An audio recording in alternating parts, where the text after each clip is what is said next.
All right, good morning and welcome back to our study on Daniel, Hope for the Faithful. We are finishing our study today. It is our last lesson, final lesson in this series, and we're going to cover the epilogue, the final epilogue in chapter 12, and then we'll talk about the themes of Daniel, and we'll talk about how Jesus referred to Daniel, and then I'd like to close with a question that I ended with in your homework, which was, what have you learned from this study, from the book of Daniel, that has made a difference for you in your life? So you'd be thinking about that so that we'll have time to discuss that at the end. Okay, so let's quickly review from last week, because last week we did Daniel's third vision, right? We saw his first vision in chapter 7 and his second in chapter 8, and then he even had kind of a visitation, like mini vision in chapter 9, and then in chapter 11, his third vision. What did you take away from that? What was that vision about in chapter 11? The heavens are pretty dynamic. Okay, the heavens are pretty dynamic, and we're also going to talk about we did chapter 10 last week, and we learned some things about the spiritual realm from chapter 10, so hold on to that. And then 11, we saw there's a lot going on, right? What else? Well, the angels came, or I guess angels came to earth to help. Yeah, there was the battle in heaven mirrored the battle on earth, and we saw. So we'll go ahead and we'll do 10 and 11 together, right? So we saw that angel visited Daniel and that he had been in battle. He'd been delayed in battle, but why did he come? What was the? Because Daniel had prayed for 3 weeks. The inciting event, Daniel's prayer. Was very quiet while he was praying, but then because he had done his praying for 3 weeks, they did hear him and they were waiting for the appropriate time. They were busy doing something else. Yeah, busy in that battle, detained in that battle is how they talked about it. And so we learned that there are spiritual beings that fight for God's purposes and spiritual beings that fight against God's purposes. And that kind of the battle between the two parallels the struggle on earth. And now how much of that is beyond our understanding? And so what we're getting is metaphor versus how much of this is like literal beings clashing one-on-one or with their forces.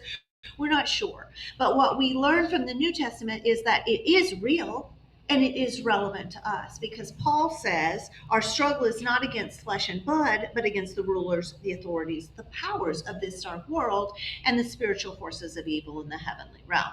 And so we get that view that whatever is happening is real and it matters to us, and we can make a difference with our prayers.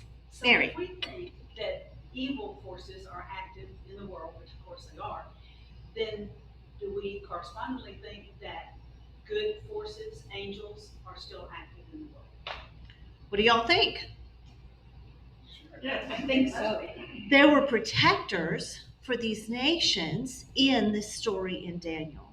So in some way, we're back to how much of that is metaphor, how much is beyond our understanding, but in some way, the host of heaven is fighting on our behalf. That is the message that we hear, is that some way there are spiritual beings who are for God's purposes that benefit us and bless us. Yeah. And fight with us and for us. And I think if you live long enough on earth and reflect, I think you see in that big overall picture, you do see this dynamic. Just reflecting on the history I've experienced in my lifetime. And those stories of war and something miraculous happens, there's just no other explanation for it. But that there were angels in these people. I think people who have wartime experience relate an episode where there was an angel protecting them, and there was just no other answer. Or if we think it's intuition sometimes, right, and it's really maybe an intervention. But we have to ask. Exactly. Prayer is an important, powerful point. Yes. Yeah. I don't know how much of that was audible on online, but Linda said, when you live long enough and you see these things that happen, you see there are powers that are evil. And Mary said, if we think evil is active in the world, and we do think so. And so, that idea that when we look around, the evidence of our lives says there's evil active, but also the evidence of our lives says there is good active. And Linda pointed out the situations for which we don't have an explanation. And so we think, was that the work of the spiritual beings on behalf of God? But then we also can think about all of the things for which we might give a mundane explanation. The fall of Babylon has mundane explanations. You can trace through history the reasons that Babylon fell. And yet the book of Daniel is telling us God is behind those reasons, that the work of God, the work of his powers, his hosts, his angels, is active still the work of the Lord. Yeah. Great point. Okay, and then we saw in chat. So we had all that interaction with Daniel and his angel. We saw the angel giving strength. It was a beautiful vision of continuing to touch him and transfer his strength to Daniel, right? And then we saw the actual vision in chapter 11. We saw this was the same period of history, right? It was an expansion and deeper, deep dive into some of the same material that the previous visions went through, right? And because we have studied those visions, it shed light on chapter 11, which was so detailed and so, it had so much in it, it was hard to get through even. So that we saw very high historical correlation in the vision from verse 2 all the way to verse 39, that every little piece of phrase, the daughter of the king of the south went to the king of the north, all of that, those have real historical correlations.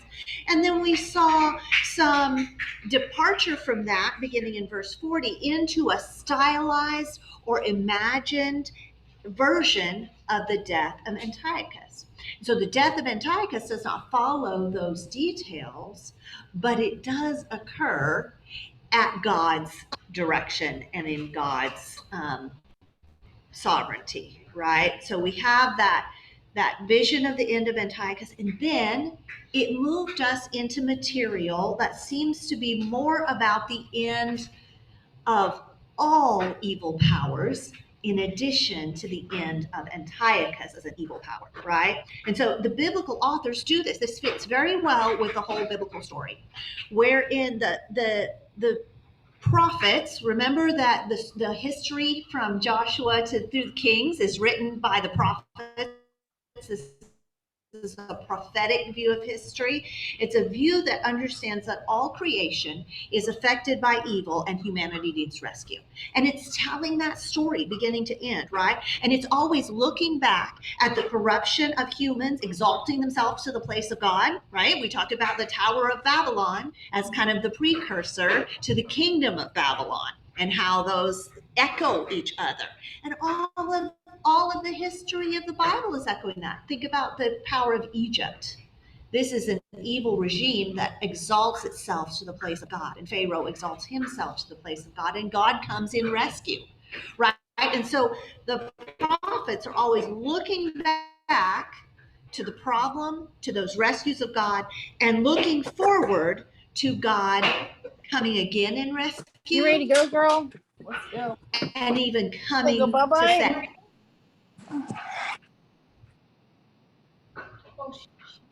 It didn't sound like it.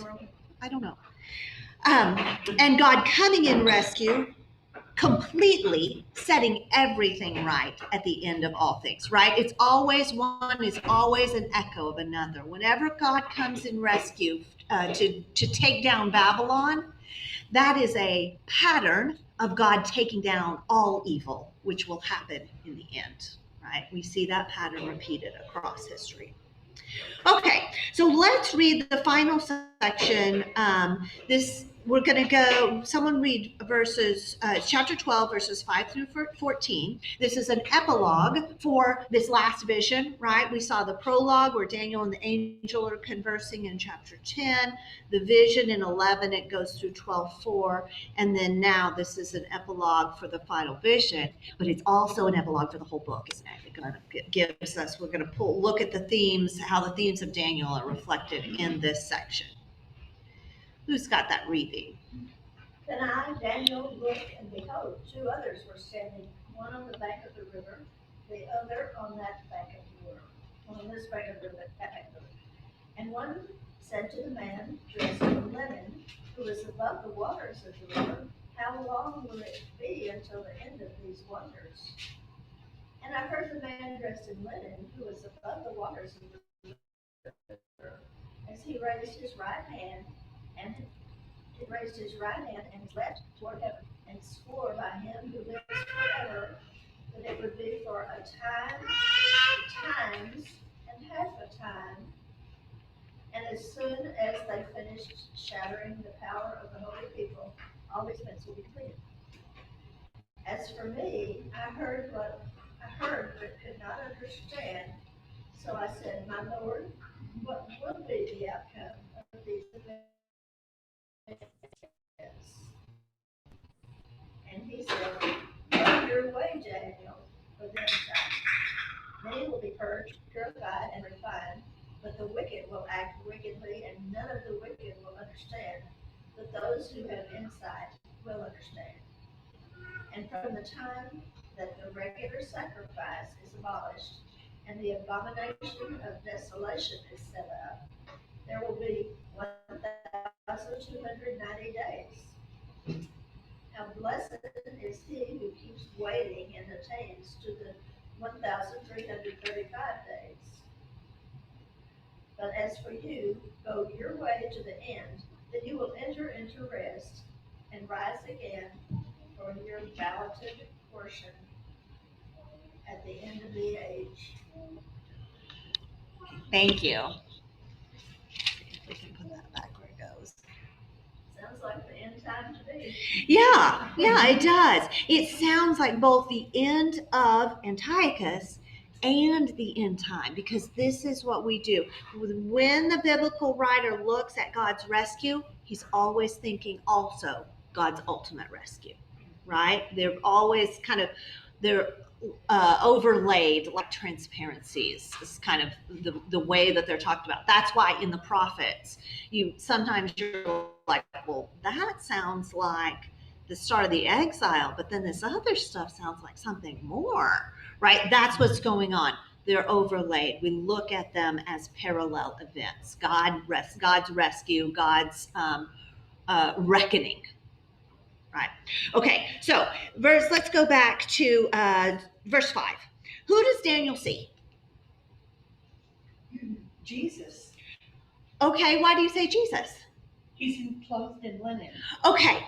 Clothed in linen. All right. So in chapter 10, we saw Daniel meet a man clothed in linen, and he was very shiny. Remember? He had shiny eyes and shiny skin and a shiny belt, and everything was gems and fire and gold. And, he was this vision of light and holiness. And linen is the way that the priests are clothed. So the priests wear linen, and so you get this idea of some kind of holiness and intermediary between God and man.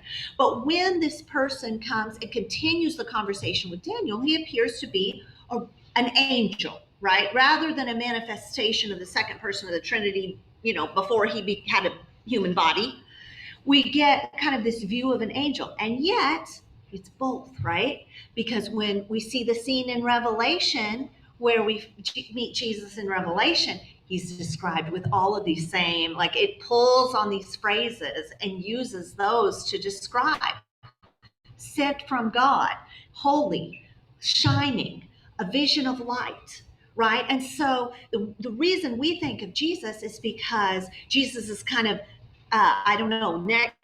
next level of this same symbolism. Does that make sense? Okay, so Daniel's still with the man clothed in linen, and then he sees someone else. People standing on each side of the river. Yeah, so there's two more, we presume angels, some kind of celestial beings, one on either side of the river, right? Like guards at a door. Mine says was upon the water. Okay, so for the man dressed in linen, Linen. some translations will say, I'm sorry, my hair keeps catching my shirt here. Some translations will say was upstream, and some will make it sound like he's hovering over the stream in the middle. And so it's mysterious, right? We have a mysterious scene here. Can he walk on water? Is he just, he's an angelic being, you know, is he just hovering over the water, you know, or is he upstream from them? But we get these two. So these two celestial beings, let's call them angels, are at a river, right? And this is the first of the echoes that we get. There are very many here of the vision in chapter 8. Right? The vision in chapter 8 was on the Ulai Canal. And here we have, it's a different word for river than has been used before. It's like channel.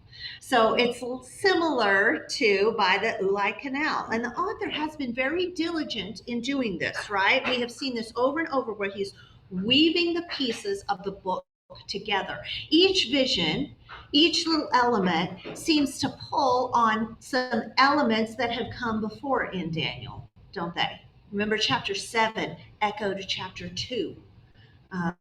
We saw the small horn of chapter 9, I think, echoing the little horn of chapter 8. Like everything gets tied together. Okay. Why? And then we've also seen structural patterns, right? The Hebrew frame. Chapter 1 and chapters 8 through 12 are in Hebrew. The Aramaic center section, which goes A, B, C, C, B, A in its full content. All right, why do all these structural and literary points matter? Why are we making note of the times that we've tied back into chapter 8, and we're going to point out several more of them as we go through? Why do we care? It's one story. Okay, it's one story. It's history. It's history, right. So we have this sense of something embedded in real history that is crafted to present to us as art, right? There is a deep level of literary art, and the proficiency of the literary art is beautiful, right? It's very, very well done. It's quite elegant. And so, you know, whenever we see something done elegantly, we want to pause and enjoy it and say, doesn't God provide us good things in the world that we have this beauty and this elegance? It also tells us, and Chris touched on this with that idea of one story, how intentionally this work is written. And so when we get to the parts that we don't understand, and there's lots of them, aren't there? When we get to the parts we don't understand, we can still approach it going, we know that this is a work of a talented human author and the inspiration of the Holy Spirit, and we can trust that it is good. It's done well, even if we struggle to understand it. And so I think there's a lot of trust in the message of Scripture there. Questions or comments? Okay, so what does one of these angels ask? What is the cry? How long? How long is it going to last? Right, this is the cry of lament that we hear through the Psalms. How long, O Lord? We heard it in chapter 8 as well. Remember that? I find it interesting that it's the angel who asks how long, not Daniel. Indeed, and in chapter 8 also, one celestial being, one heavenly being says to another, how long? Both cases, the angel. So we see the heavenly host is suffering alongside us. We are not alone, right? They ask how long. Could they be vocalizing what's in Daniel's heart? What's in all of our hearts, right? This is the prompting question of the book of Daniel, right? How long will God let evil reign? And in some ways, this is the prompting question of humanity, right? We constantly have to ask, there is a good God, so why is evil around us? How long will you let this last, O Lord? In verse 8, isn't it Daniel asking, what shall be the end of these things? I heard, but I understood not, and I said. Yes, it is. Yes. But look back at verse 6. So it's another echo of the same question. So the angel asked it in verse 6, and yes, Daniel asked it again in verse 8. Great point. So then the answer, time. Okay, so the man in linen does what? Hands to heaven. Okay, what does that mean? Talking to God. An oath. His hand to heaven would be a way to swear an oath. Maybe it's doubly an oath that he raises two hands to heaven, like an oath. Now there are these other, right? The man in linen was already with Daniel. Now are these two more, as the law says, there shall be 2 or 3 witnesses to an oath, right? So we have this scene of an oath being sworn that it will be a time, and half a time. Okay, let's talk about that. That's why it says, have you heard it swear? Is that because it is an oath? Yes. Yeah. Yes. He heard him make an oath. He didn't hear him cuss, right? Like it is, yeah, it's make an oath, which Like we swear linguistically it's related. But yes, this is a swearing an oath. Yes. We won't go into that. We don't have time for that. Okay, so we have a time, times, and half a time. What does that add up to? 3.5. 3.5. Okay, 3.5 somethings. This is a cryptic and apocalyptic genre way of saying 3.5 somethings, which we take to mean probably 3.5 years, right? This showed up in 725. Remember, we have so many callbacks. We got lots of callbacks here. For the period, the saints of the highest one will be given into the hands of the final kingdom, right? Time, times and a half is 3.5 somethings, right? It also sounds like 927. Remember when they had all those sevens, and in the last 7, in the middle of it, there will be, I think that's when the abomination of desolation happens. You know, there's some content that happens at the middle of the last 7. What's half of 7? 3.5, right? So this number appears multiple times, but we also have 2 more time frames. What time frame do we have in 11? Verse 11. Chapter 1,209 days. 1,209. And how about verse 12? Yes, 12. 1,335 days. That's 45 days apart. Yes, indeed. Not the same number. It's written like kind of a parallelism. We would kind of expect it to be the same number. And some scholars think it was meant to be the same number and this is a copying error. Well, the text of Daniel does have more textual difficulties than some of our other manuscripts. There may be some textual errors. However, that being a textual error doesn't really make sense because this has 2 extra words in it. You know, to write a Hebrew number, you need to say 1,000, and then here you say the number for 100, but it's the plural that means a double, and then you have the number for 90. To say this, you need 1,000, and then you need the 3, and then you need actually these. I think those are reversed. The number for 100, and then you need the number for 30, and the number for 5. So there's extra words in it. And they aren't words that appear in the next line. You know, sometimes we can see in copy errors, something gets added in from a line or dropped if there's kind of a repetition. It's easy to see some of those like, oh, this manuscript is a little different, but we see that was, you know, and all these other manuscripts don't have it. We know what happened there. That is not the case with this. So it does I don't know. That doesn't make sense to me. Other scholars think that, and then we have one more number in Daniel.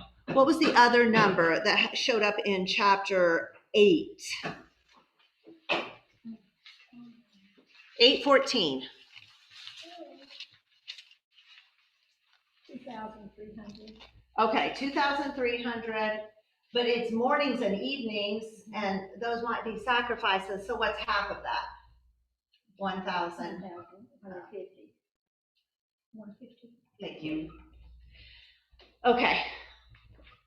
This number, if we try to put it, so this was days, all these are days. If we try to put this into days, there were 3 different calendars in use at the time. There's a lunar calendar with 28 days, a lunar calendar with 30 days, and a solar calendar that had 364 days. And then our modern calendar, 365 and a quarter, right? So if you figure out the exact number of days, they're all different. This is lunar 1, lunar 2, solar, ancient solar, modern solar. Okay. It doesn't, are any of these the same? No. How about approximately? Are they close? The lowest number to the highest number, the difference is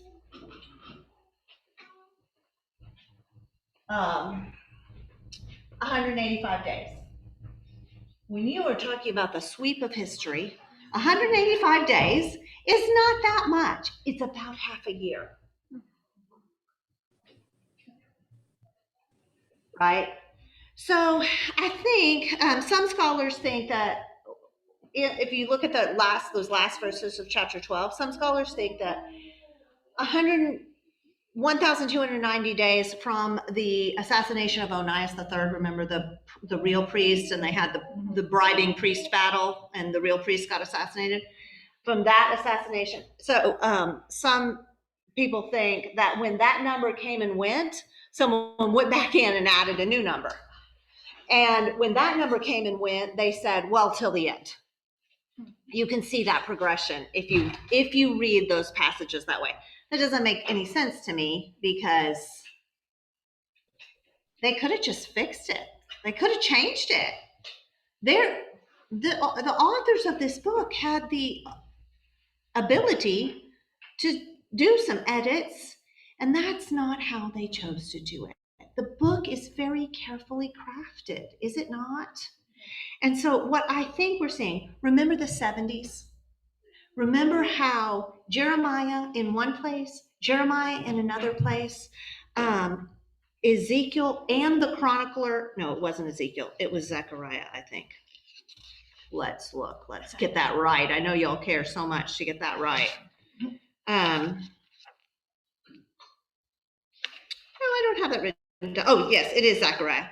All said 70, but they were talking about slightly different periods, and they all were not exactly 70 years long. I think that's what's going on here. It's about 3.5 years. It's in this range, and the point is that it's in God's timing. Now, there are interpreters who want to go through and find something important that happened on this number of days, on this number of days, and they have to pick a calendar, on this number of days, and on this number of days, and say they're all important events. I don't find those explanations very compelling. It's not easy to find like really important stuff that happened in those exact number of days. But some try to, and that's okay. We see the theological message here. The sovereignty of God is at work. God will do it. God has a timing. God has a plan. Chris. Wasn't there a slightly different explanation given between the 1290 and the 1335?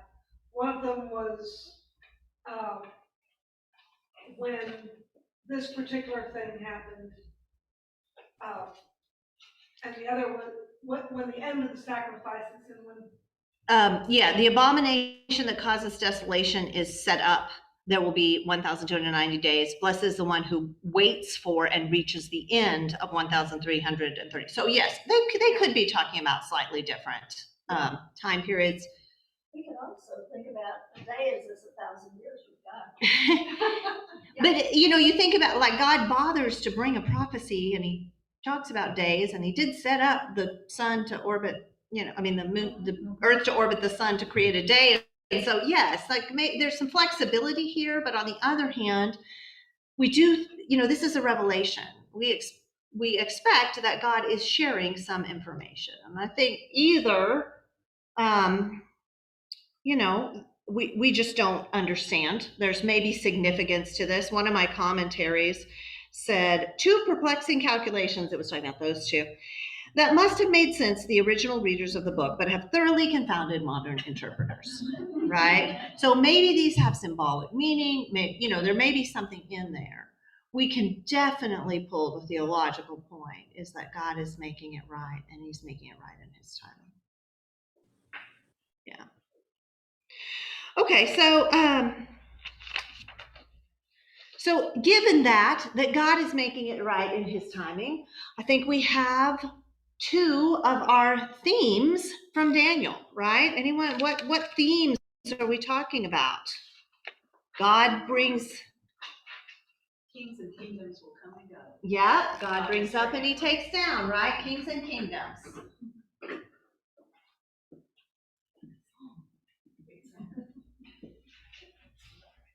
Right? That was one of our themes. And that the idea is that human kingdoms are meant to reign under what? Under God's sovereignty. Under the sovereignty of God, exactly. Oh, let's spell correctly. Sorry.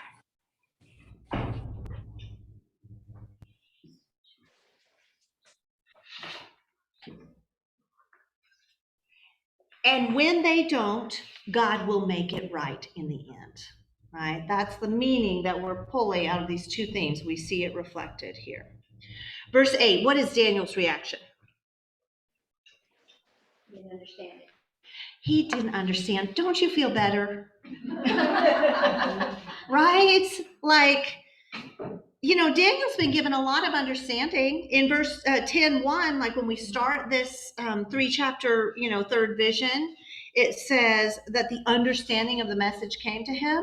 Well, apparently not all of it, right? The idea is that, Daniel is living either as a literary figure or as a real person, depending on how you understand the authorship of Daniel, in like 530 BC, right? These things are coming to a head in 160 BC. How could he understand all of it? Also, and this is relevant to us, we're seeing reflections of a future rescue, reckoning, end of all things. And so how can we understand? We don't have the capacity to understand it all. And so we see here that one of our themes is that God reveals mysteries.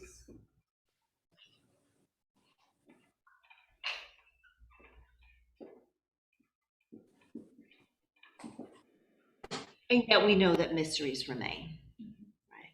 We can't go through Daniel without recognizing that we ourselves do not understand it all. So verse 9, the angel gives Daniel instructions to go his way because the words are sealed up, right? That's reflecting the gap in time between the era of Daniel's lifetime and the era where all of this stuff with Antiochus IV happens. And we get this final thematic statement of the book, right? Many will be purified, made spotless, and refined, but the wicked will continue to be wicked. Isn't it so? None of the wicked will understand, but those who are wise will understand. And so Daniel has to live on faithful as an exile in a foreign land while the suffering of his people continues for those who are still in exile, and in view of this future suffering of his people, and in view that the wickedness of the wicked is not yet entirely dealt with. Go ahead. I was just going to say, but further down, God promised him rest. He does, and it gave him strength. That beautiful scene. And so this idea brings our fourth theme. Anyone have it in your notes? God is merciful and faithful. Yeah, God is faithful, and we are to remain faithful, right? So this is our call. This is our call to remain faithful, to not be self-exalting like the human kingdoms, right? To be one of the wise, right? This idea of the wise ones, the masculine of wisdom, the ones who are of wisdom, the masculine, has appeared throughout Daniel. It's this some scholars think this is the word that the author or authors used for themselves, the masculine, those who are of wisdom. Go ahead. I was just going to point out that in verse 10, where it's saying the wicked will continue to be wicked, Mm-hmm. and none of them will understand, but those who are wise will understand. That really echoes Jesus, later, saying that the mysteries, the parables and all of that, the things that he did not want them to know. They will not know, but you will know. Okay, yes, and we're going there. We're going to talk about how Jesus pulls on all of this. Yeah, great point. Chris. The question is asked, how long is this going to go on? Mm-hmm. But the timing is given from the start of the end to the end of the end, not from the now to the start of the end. It's not, and it's not given from, it's given to the end of a thing. Yeah. Not of a wicked thing, not the end of all wicked things. We don't have that timing. Yeah, great point. Yeah. And so we have some revelation, and yet mystery remains. Yeah. I may be reading too much into this, but when I look at your dates up there, 3.5 years, Jesus' ministry. From the 1,290, the 45 days, when he came back after resurrection, 45, 50, 40 days. I just keep seeing that echo. Now, the numbers, as you say, don't quite match, but they don't match, but symbolically what we're seeing, we're seeing, we constantly look for echoes of Jesus in the Old Testament, and if they're a stretch, that's fine, because Jesus said the law and the prophets are about me, and you read them, but you don't know me. And so that we don't want to be that. We want to be those who read the scriptures, Old Testament to New, all the way across, and we look for Jesus. if you read Jesus into those days, then once he went back up into heaven, it was up to us to spread his word and his peace. Well, I mean, there will always be the forces of evil, right? And that is what Jesus came to confront, and he continues to confront them in his body, the church, and that is what we're still called to do. We'll preach the gospel to all nations and confront the evil powers in the name of Jesus until God makes everything right in the end. And as we'll talk about when we turn to Mark, even Jesus doesn't know the day of that end. Yeah. Okay, so I had a whole page on the masculine, but we're going to skip it. Anyway, they show up all across Daniel. We can talk about that separately if you guys are interested. So Daniel and his friends are the wise ones. They are faithful. God gives them insight. And this is something to imitate in Daniel. Being like Daniel and his friends, being like the wise ones, faithful, to watch for God's work and participate in it. Okay, Jesus, let's go to Jesus. Jesus draws on these same things from the book of Daniel. I pulled this from the Gospel of Mark because not too long ago we did a study on Mark, and it's so neat, y'all. This Jesus' favorite title for himself is Son of Man, right? But if we look at every instance of his use of the Son of Man in the Gospel of Mark, we can see a pattern. Let's look here. I have is someone at the door? Nope, no one's at the door. That's fine. Okay. Let's look here.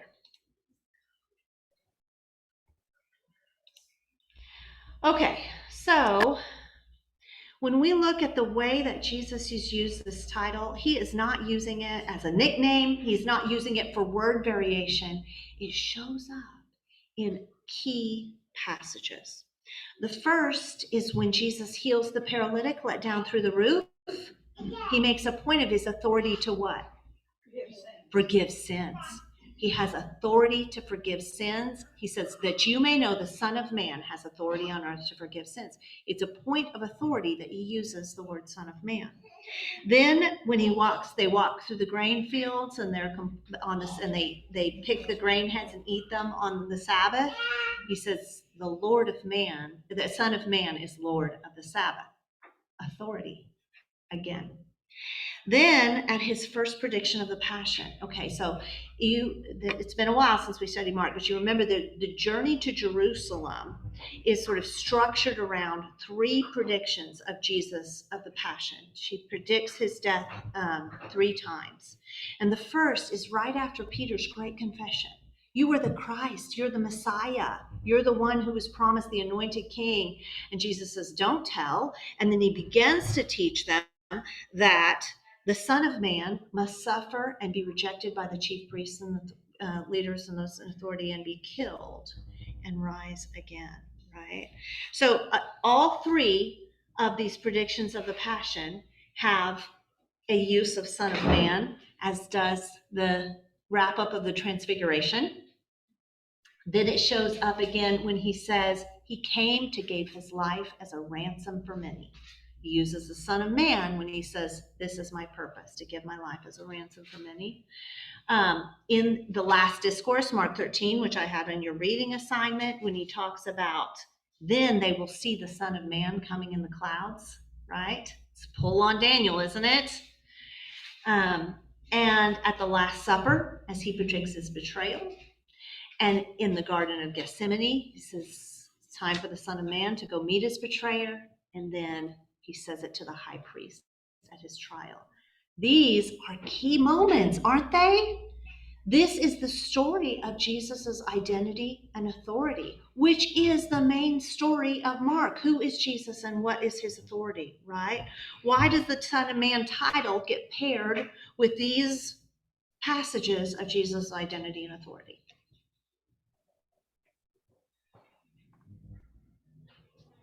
If he didn't have the authority, then his death would not be as valuable because he had the ability to die for us. He had to have the authority to die for us, for all mankind.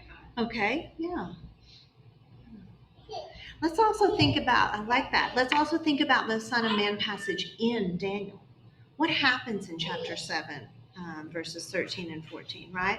The Ancient of Days is already on the throne at the head of the heavenly council, and it becomes a courtroom scene, right? Books are opened and a judgment is made. And the verdict of the court is that the beasts who had been given authority by God but had misused it are stripped of their power and destroyed, and the authority is given to whom?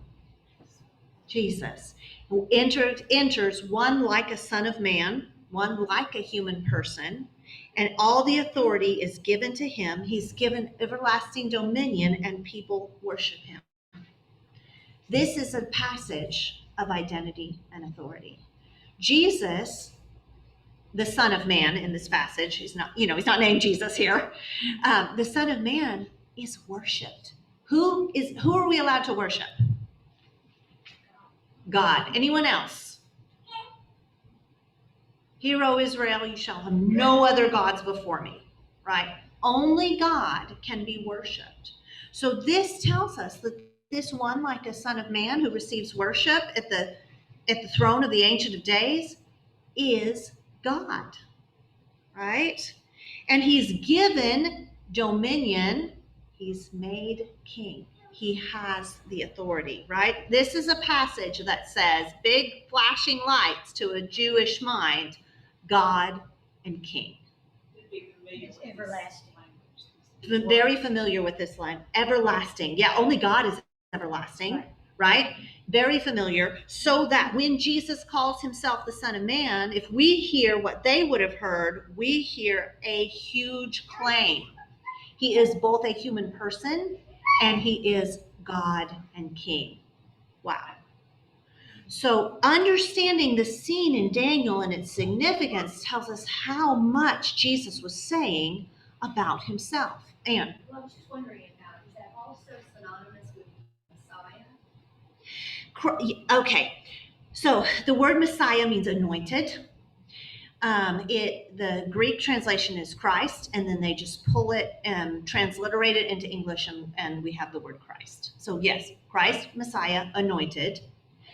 This passage in Daniel does not use the word anointed, but it was widely considered by Jews of that day to be messianic, to be talking about who the king that would come of the line of David, the one who would be anointed king.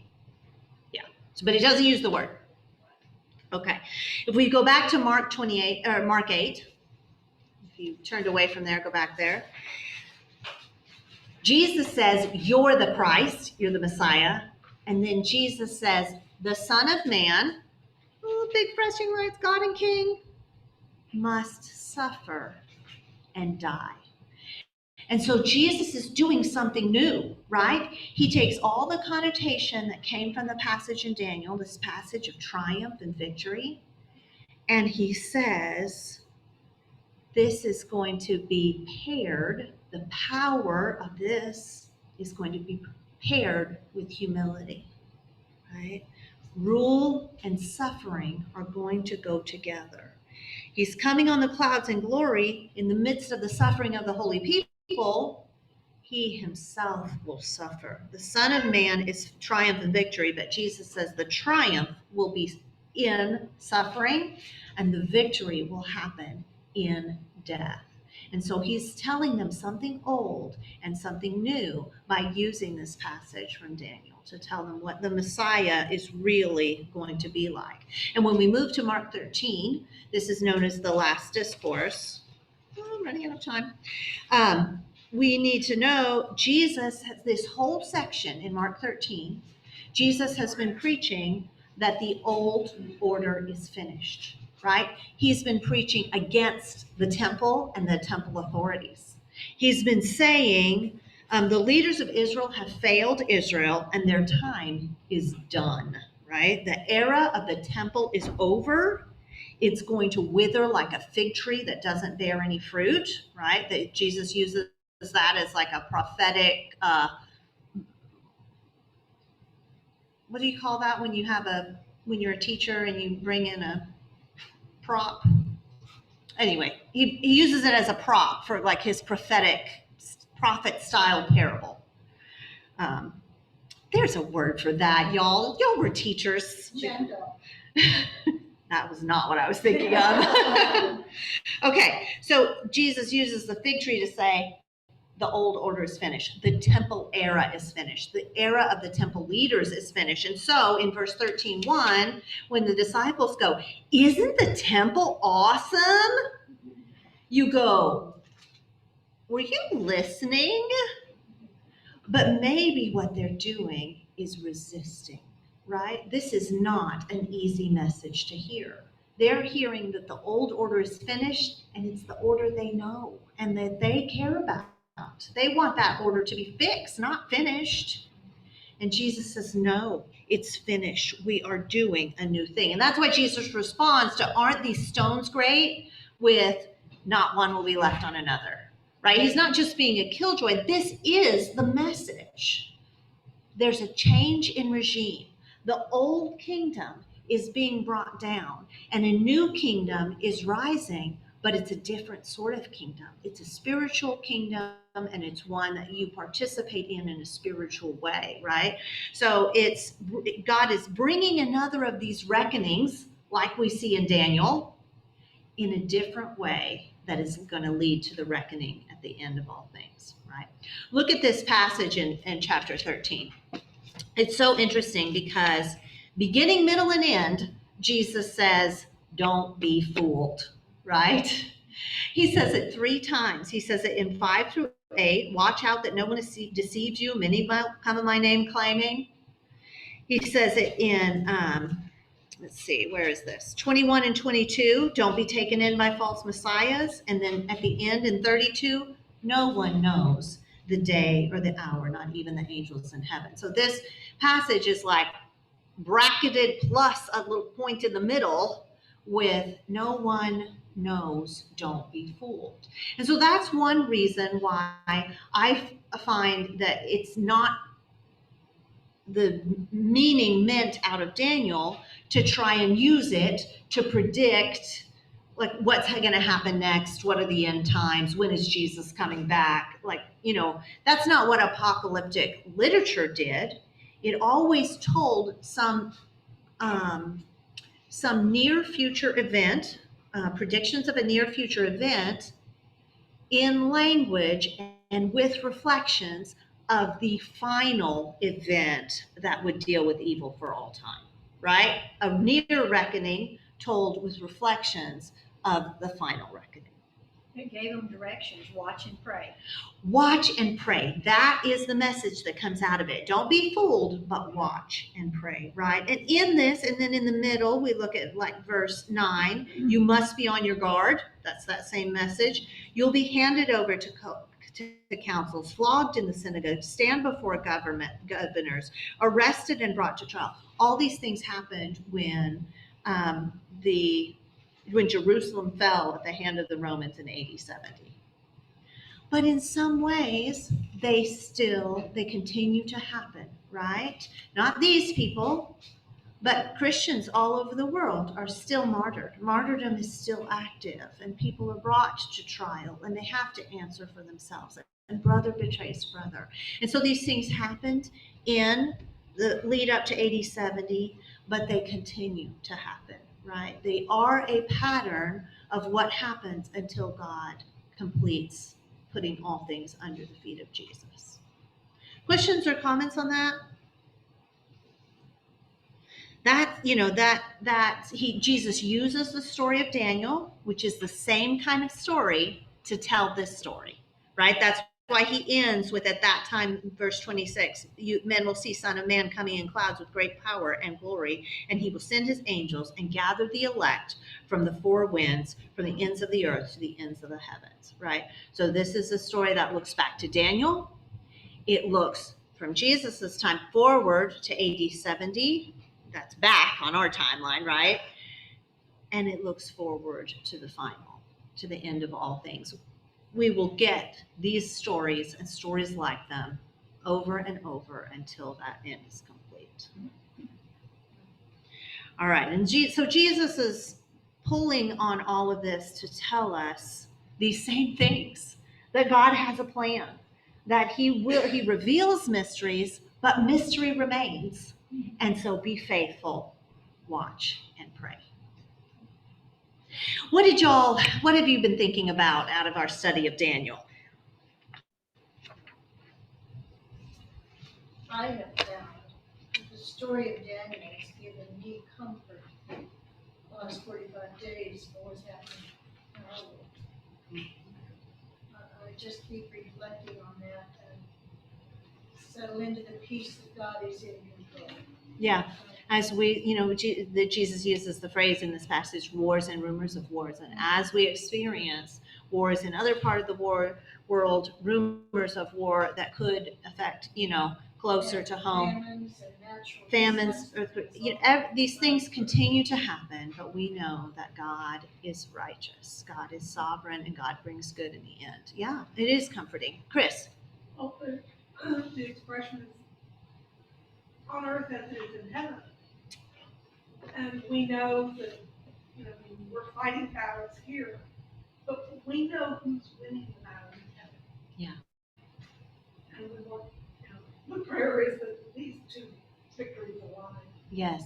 So, the prayer of Jesus that we would pray, your will be done on earth as it is in heaven, is a prayer for God's kingdom, right? A kingdom is the place where the king rules, right? God's kingdom, his will to be done, it begins in us, in our hearts, in our communities, and that we would continue to be witnesses that would spread the kingdom of God, the reign of good and right that God provides, that we would continue to spread that throughout the world. So that, in the new creation, where heaven and earth are all under God's reign, everything is goodness and rightness. Yeah. What else? That all our actions have consequences. Look at, and that we will suffer those consequences. Look at all of the Israelites went through. My goodness. But that God is faithful and will bring us through it. Yeah, Mary said that these are all consequences, and so we look at the book of Daniel is a story of exile. Exile is a consequence for Israel's sin, exile that continued and sin continued, and so yet in the midst of that, God still works, right? If God didn't work with broken people and in broken spaces, where would He have left to work? And so God comes into our lives in the midst of our sin and brokenness, and He continues to work so powerfully. Yes, And yeah. that's an echo in Mark also, to keep your house in order, kind of thing. Yeah, we're encouraged, right? We're encouraged to watch and pray, to remain faithful, but we know that our sin doesn't wreck it, praise God, because of Jesus Christ. What is this at the verse 13, and for you will rest and stand in your lot? Where is At the that? end of the day. You have a different translation, so I have to Okay. to see. Verse 13. 12:13? 12, 13, Go your way to the NV, for thou shalt rest and stand in thy lot at the end of the days. Was that 13? As for you, you go your way till the end. You will rest, and then at the end of days, you will rise. So that's probably stand and rise, or it's probably the same translated word, to receive your allotted inheritance. Okay. Yes, in your lot. Yeah. They have expanded that in this translation to say allotted inheritance. I suspect that's one word. That yours has translated lot. Yeah. What else? One thing I keep thinking of, since, we live in a daily culture, that is Babylonish sometimes, right?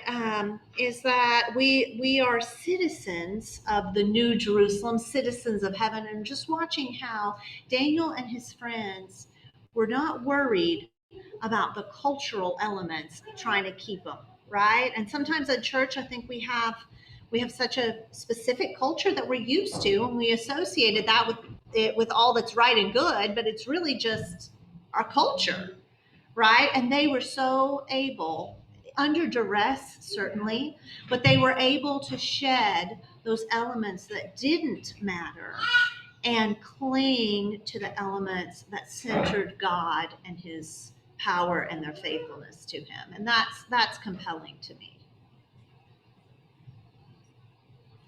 Anything else? We see we are confused, we are weary, and yet we are able to bear the burden with the strength that God provides, right? We are patient over the long, long time to see everything put right. Thank you all for being a part of this series. We will look forward to our next series, and our community will be in touch with what that will be. Thank you. Times and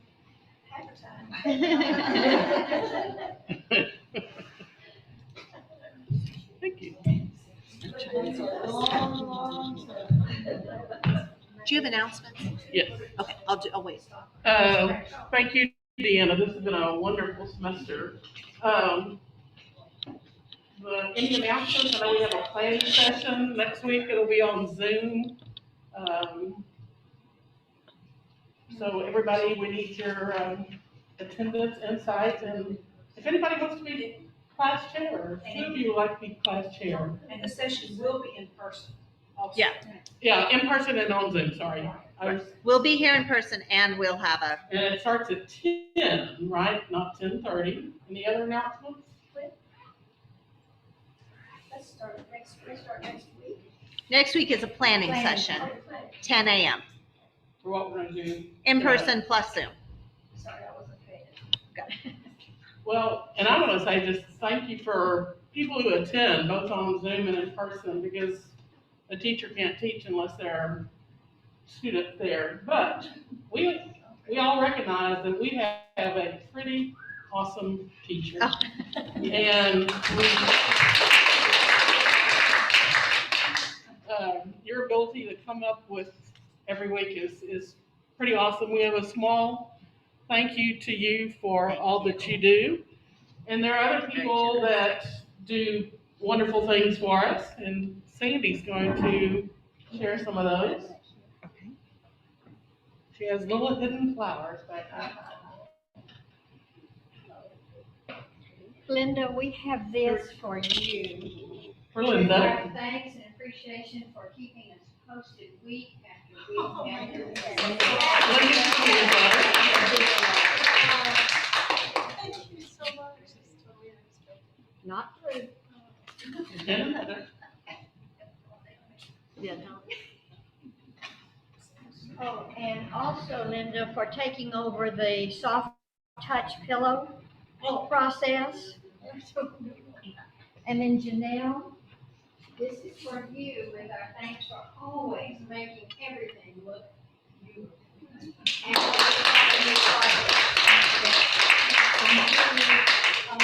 they know you by first name probably in Tommy Long.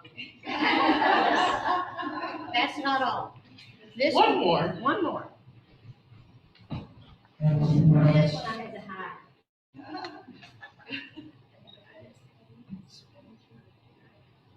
This one is for Mary, who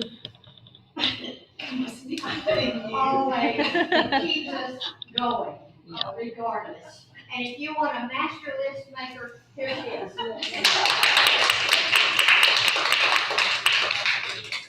And just thank everybody for participating each week. Yes. We have prayer requests that have not already been sent to Dia. Anybody have prayer requests?